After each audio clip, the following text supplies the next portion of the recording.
पुढच्या बातमीकडे वळूयात। गृह मंत्रालयाचे अधिकारी शरद पवारांच्या दिल्लीमधील निवासस्थानी दाखल झालेले आहेत। सीएसआयएफचे अधिकारी शरद पवारांच्या घरी पोहोचलेत। शरद पवारांच्या दिल्लीमधील निवासस्थानी बैठक सुरू आहे। शरद पवारांच्या सुरक्षेचा आढावा घेतला जातोय। केंद्र सरकारनं शरद पवारांना Z+ सुरक्षा दिलेली आहे आणि या संदर्भामध्ये आढावा घेण्यासाठी शरद पवारांच्या भेटीला अधिकारी पोहोचलेले आहेत। रामराजे शिंदे माझे सहकारी आपल्या सोबत आहेत। रामराजे, शरद पवारांना Z+ सुरक्षा दिल्यानंतर आता अधिकारी या ठिकाणी पोहोचलेत। बैठकीमध्ये कोणत्या विषयांवरती चर्चा होती आहे? बिलकुल, केंद्र सरकारनं गृह मंत्रालयाने Z+ सुरक्षा पुरवण्यात आलेली आहे, परंतु त्या संदर्भामध्ये ही पहिली बैठक आहे आणि काही CRPFचे अधिकारी आणि त्याचबरोबर IPS अधिकारी हे शरद पवार यांच्या सहजनपद या निवासस्थानी दाखल झालेले आहेत।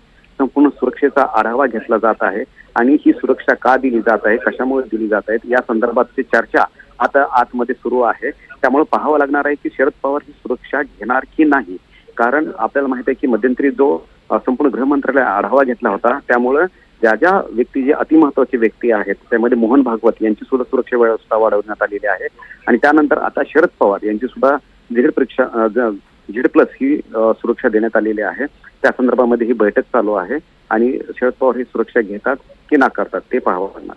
निश्चित। रामराजे, धन्यवाद संपूर्ण माहितीसाठी।